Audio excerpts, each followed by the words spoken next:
एक पति पत्नी में नाराज चल रहे थे। एक साथ ऐसा भी था कि एक ही कमरे में रहते थे, एक दूसरे को खत्म तक नहीं थे, दोनों अपने अपने काम में कोई कमी नहीं देते थे। जैसे सुबह पति या पत्नी चाय टेबल पर रहते थे और ऑफिस का समय होता था तो स्टूडियो बॉक्स तैयार करने वाले विक्रेता, इसी तरह पति भी ऑफिस से आते हैं, सब्जी राशन आदि की याद दिलाते हैं।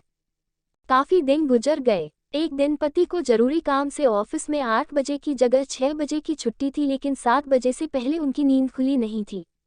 रात को सोने के समय पति को विचार आया कि मुझे सुबह 5 बजे कौन उठाएगा।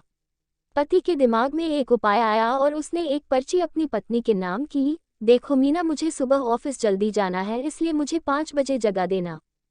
इस तरह की डॉक्यूमेंट्री लिखकर वह पत्नी के बुरे पर रखाया और बेफिक्र सो गया। उसने पत्नी की पर्ची उठाए और कुछ सोचा और भी सो लिया।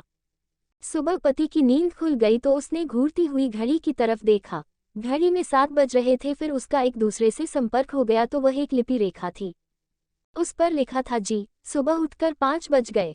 पति अनपढ़ पत्नी को समझाते हुए, देखे शीला, कल हमें पार्टी में जाना है, तुम अच्छी तरह से तैयार हो जाओ और पढ़ो लिखी जैसी पोशाक पहनो, क्योंकि वहाँ सभी बड़े लोग इकट्ठे होंगे और उस पार्टी में ज़्यादातर अंग्रेजी बोलेंगे।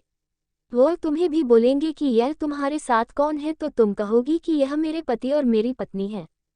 पतिरा पति सारी रात पति और पत्नी रटता रही। तब पत्नी ने कहा, बोलो मैं सपना, अब तुम आराम से सो जाओ।